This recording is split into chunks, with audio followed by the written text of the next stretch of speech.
중동의 오랜 갈등, 그 한복판에 뜻밖의 중재자가 등장했습니다. 아랍 국가도 서방 강대국도 아닌 바로 파키스탄입니다. 이슬람 세계의 가장 강력한 군사력을 가진 국가가 지금 중동의 평화를 위해 발벗고 나섰을까요?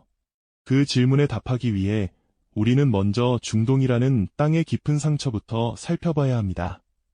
중동은 단순히 분쟁이 많은 지역이 아닙니다. 수천 년의 문명이 켜켜이 쌓인 땅 위에 식민 지배의 선 하나로 국경이 그어지고 석유라는 거대한 부가 발견되면서 이 지역은 세계 열강의 욕망이 교차하는 지점이 되었습니다. 종교의 이름으로, 민족의 이름으로, 그리고 이념의 이름으로 수없이 많은 전쟁이 이 땅을 적셨습니다. 그리고 그 복잡한 갈등의 한가운데에는 항상 중재자를 자처하는 누군가가 있었습니다.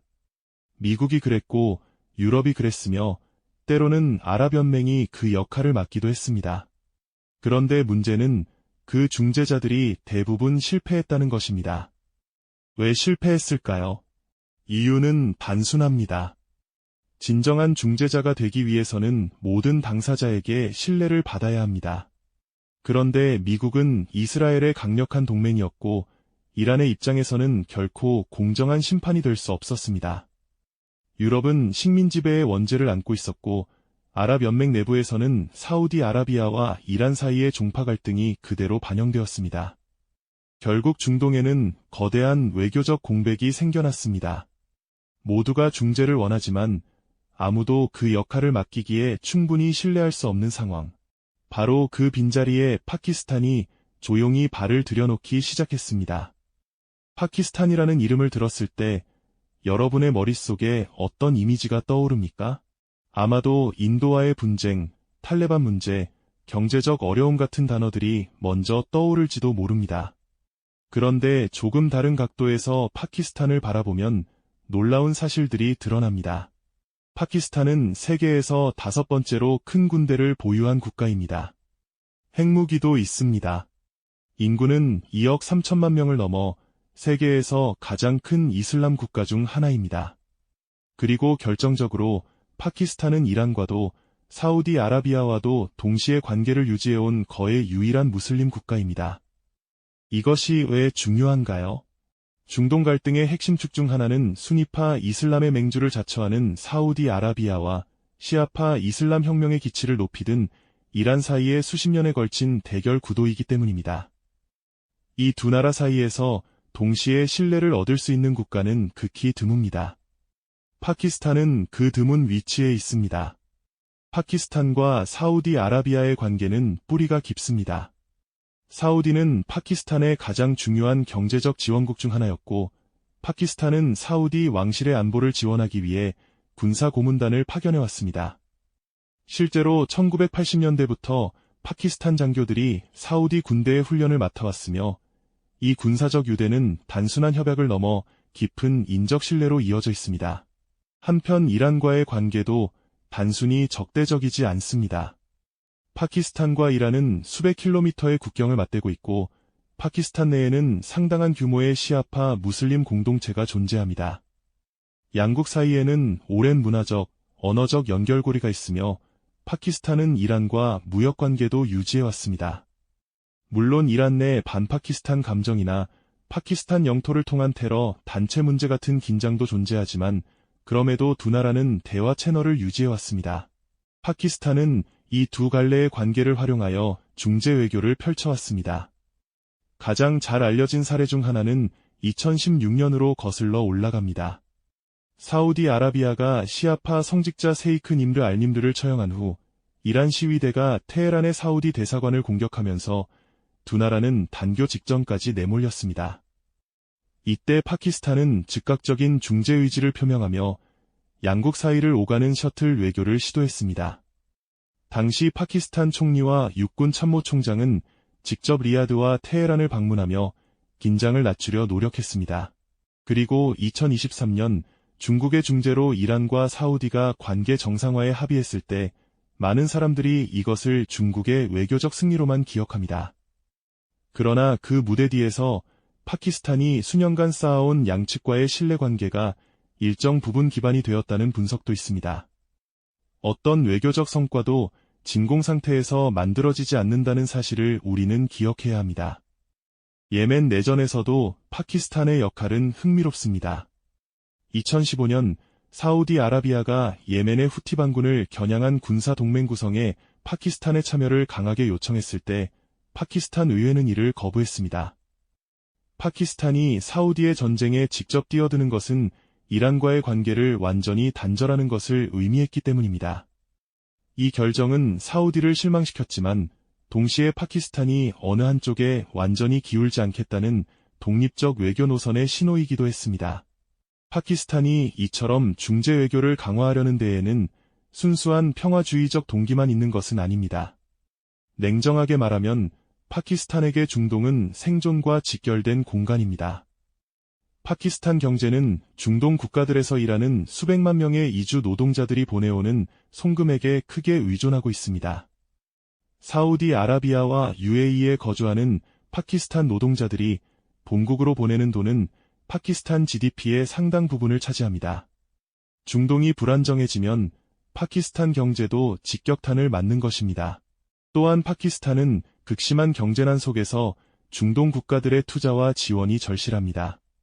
사우디아라비아와 UAE로부터 수십억 달러의 예치금과 투자를 유치해야 하는 파키스탄으로서는 중동에서 신뢰받는 외교 파트너의 위치를 확고히 하는 것이 경제적으로도 매우 중요한 전략입니다.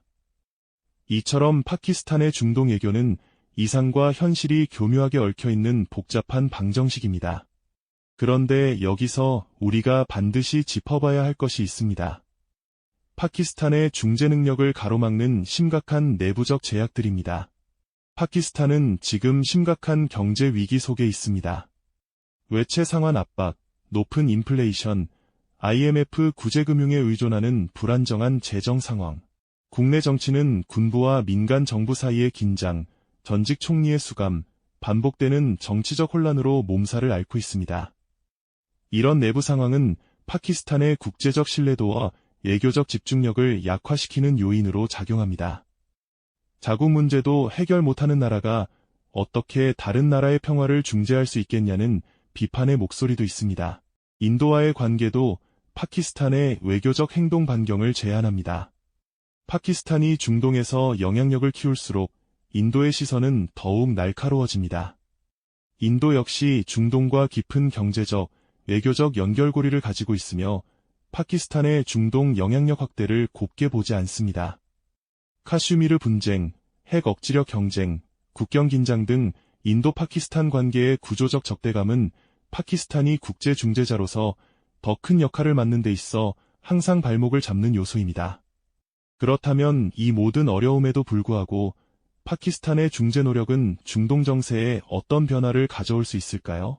낙관적인 시나리오를 생각해 봅시다. 파키스탄이 이란과 사우디아라비아 사이에서 비공식 대화 채널로서 지속적으로 기능한다면 이는 양국의 갑작스러운 군사적 충돌 가능성을 낮추는 데 기여할 수 있습니다. 중동의 군사적 긴장 완화는 곧 에너지 가격의 안정을 의미합니다. 세계 경제 전체가 그 영향권 안에 있습니다. 한국도 예외가 아닙니다. 우리나라는 원유의 상당 부분을 중동에서 수입하며 중동 지역에 수만 명의 교민이 거주하고 있습니다. 중동의 안정은 우리의 에너지 안보이자 경제 안보입니다. 비관적인 시나리오도 있습니다. 파키스탄의 내부 취약성이 중재자 역할을 지속하기 어렵게 만들 수 있고 사우디아라비아와 이란 사이의 본질적 대립, 즉 수십 년에 걸친 패권 경쟁과 종파 갈등은 어떤 중재자도 근본적으로 해결하기 어려운 구조적 문제라는 지적도 있습니다. 파키스탄이 중재 과정에서 어느 한쪽의 압력에 굴복하거나 신뢰를 잃는 순간 그 외교적 자산은 한순간에 무너질 수 있습니다. 전문가들의 시각도 엇갈립니다. 일부는 파키스탄이 독특한 위치를 가지고 있으며 중국, 터키와 함께 비서방 이슬람 국가들이 국제 외교에서 새로운 역할을 맡는 시대의 흐름 속에서 파키스탄의 중재 외교는 의미 있는 기여를 할 수 있다고 봅니다. 또 다른 전문가들은 파키스탄이 중재자이기에는 자신의 이해관계가 너무 복잡하게 얽혀 있으며 진정한 중재보다는 자국의 생존 외교를 위한 도구로 중동 외교를 활용할 가능성이 높다고 분석하기도 합니다. 어떤 시각이 더 맞는지는 앞으로 역사가 판단할 것입니다. 그러나 우리가 한 가지 분명히 이해해야 할 사실이 있습니다. 파키스탄의 이 움직임은 단순히 한 나라의 외교적 시도가 아닙니다. 이것은 훨씬 더 거대한 변화, 즉 국제 질서의 재편을 보여주는 하나의 징표입니다. 냉전 이후 수십 년간 미국을 중심으로 한 서방 세계가 국제 질서의 규칙과 중재자 역할을 독점해왔습니다. 그러나 지금 세계는 변하고 있습니다. 중국이 이란 사우디 관계 정상화를 중재하는 데 성공했고, 터키는 러시아와 우크라이나 사이에서 독자적인 외교 역할을 자처했으며, 인도는 어느 편도 들지 않는 전략적 자율성을 선언했습니다. 그리고 파키스탄은 중동에서 조용히, 그러나 꾸준히 자신의 외교적 공간을 넓히고 있습니다. 이것은 다극화하는 세계 질서의 현실입니다. 중동의 평화는 단지 그들만의 문제가 아닙니다. 세계 경제와 안보에 직결되는 문제입니다. 그리고 지금 그 평화의 실마리를 뜻밖에도 파키스탄이라는 새로운 얼굴이 쥐고 있는지도 모릅니다. 과연 이들의 시도는 성공할 수 있을까요? 아니면 또 다른 실패로 기록될까요? 역사를 돌이켜보면 세계를 바꾼 외교적 전환점은 항상 예상치 못한 곳에서 왔습니다. 누가 미국과 중국이 핑퐁 외교로 냉전의 균열을 만들어낼 거라 상상했겠습니까?